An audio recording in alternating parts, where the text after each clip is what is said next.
Hello dear readers and subscribers. Whatever you see or read online, selling art is very difficult, and therefore today we're going to talk about 4 very common and problematic mistakes when it comes to pricing that can hold you back from selling your art. We're going to start with 2 very obvious yet important mistakes. First one is setting the prices of your works too high. I came across a video of an art YouTuber who did not make any sales during his solo show in New York City, and as another art channel pointed out, his prices were way too high. Some people argue that pricing your work very high will make you look successful or create the perception of success, of being valuable. However, if you do not have the resume, the experience, the representation and also the art to match those prices, it will not happen. So if we go back to the example of Slew, as Alpayefe rightfully pointed out that his prices were too high. For instance, this painting, Mirror Medusa, priced at $15,000. From the perspective of a collector, a serious collector, why spend $15,000 on an artwork from a rather unknown artist, despite the large online following the artist has, where there is no market activity at all, meaning simply if you would like to have your money back, it will most likely be impossible to sell it for 15K. Whereas at this very moment, you could for instance buy a work on cardboard by Katharina Gross, one of the industry-leading artists today, one of the most important abstract contemporary painters of her generation, represented by Gagosian Gallery, for instance. If you would buy this work and you would put it on the secondary market, then you will get your money back, or very close to what you originally paid for, or there is also the chance that within 5 to 10 years you can make a very decent profit on this artwork. However, I have seen the process of Slew on his Instagram post. He really went the extra mile when it comes to the source material, arranging a photo shoot, props, working with a photographer. So I understand why it is priced so high here, but it doesn't make any sense in terms of a market perspective. Then this is a key indicator, of course, that you have to revisit your process to be more efficient. Otherwise, running an art business will be very difficult. Don't get me wrong, buying art or collecting art is not all about the resale value of your art. In the first place, you buy it because you love it.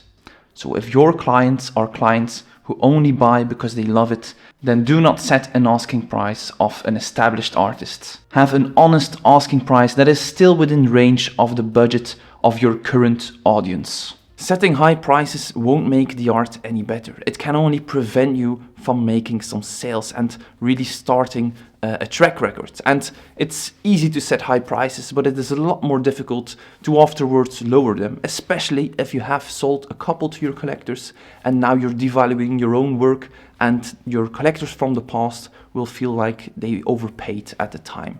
So be careful with setting high prices.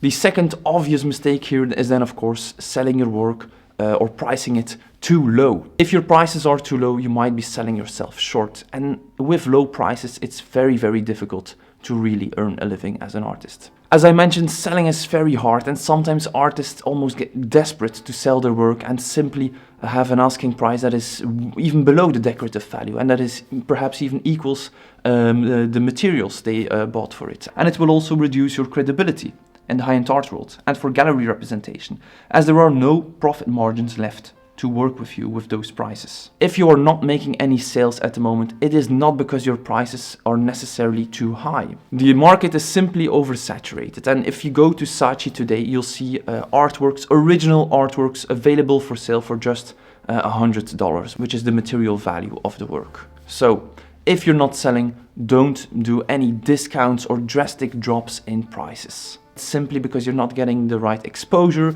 it's because you're not showing your work in the right places, and also because there is no demand for your work yet. And if you're interested in improving these aspects, definitely consider subscribing to this channel, because this is also something that we talk about frequently here. A third common mistake is using pricing formulas that are often being advised, but that are actually not in line with the market standards. For instance, a first common pricing system to avoid is using the sum of the material cost plus working hours, or simply multiplying the material costs depending on their experience. Whereas this approach might sound fair and is very common in other professions, the material costs or hours spent on creating art are in fact somewhat irrelevant metrics.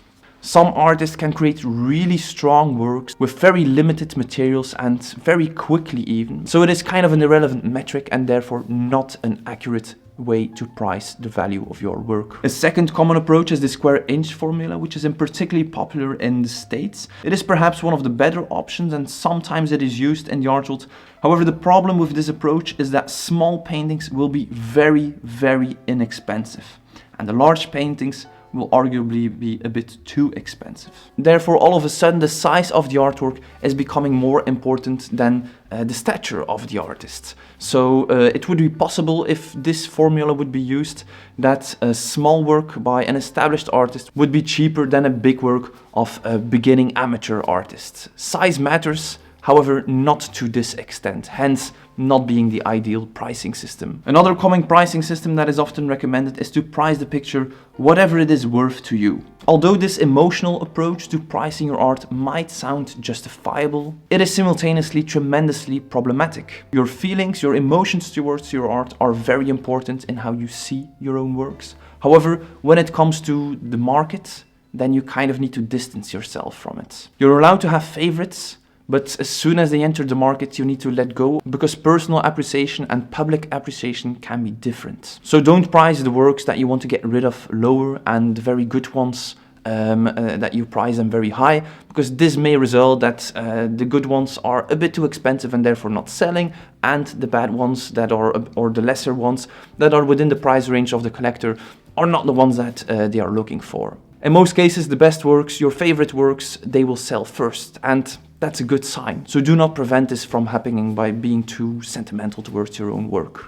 Let them have their life of their own, instead of being hidden in your studio. A fourth very important and common mistake is inconsistent pricing. Many artists think or are advised to approach their pricing as something fluid, something we can change at all times depending on the situation. Some artists would set very high prices when a collector approaches them who is wealthy, and if it's someone that they do know that they do not have a lot of money, they will offer the work at very low prices.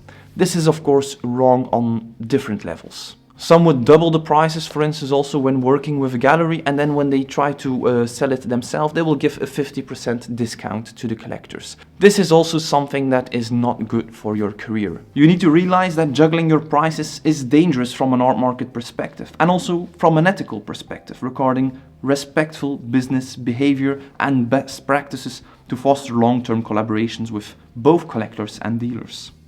If you use discounts or have large drops in your prices, this will always devalue the work. Good luck selling a piece at 4,000 at a gallery if collectors see that a similar piece is available on your webshop at half of the price, or at an online marketplace.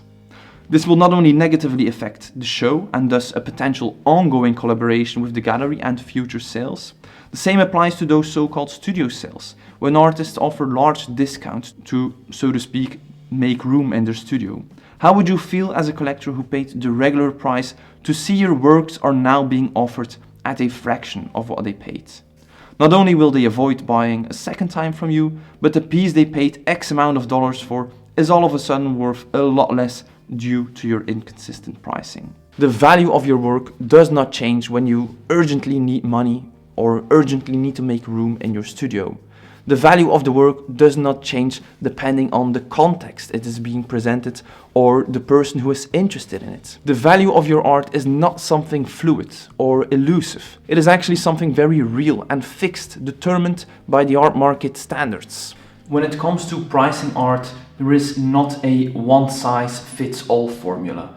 There are many different factors that one needs to take into account to get to the correct prices, and only the correct prices will result in sales. First and foremost, the different artistic disciplines have an effect on the price. Your artist resume has an effect on the price. If your process is time-consuming or not affects the price. If the supply and production rate is high. If your process is cost-intensive, also makes a difference. And of course, the different dimensions of your work. Is it a unique piece? Is it framed? Is it framed in a high-end, expensive manner? Etc.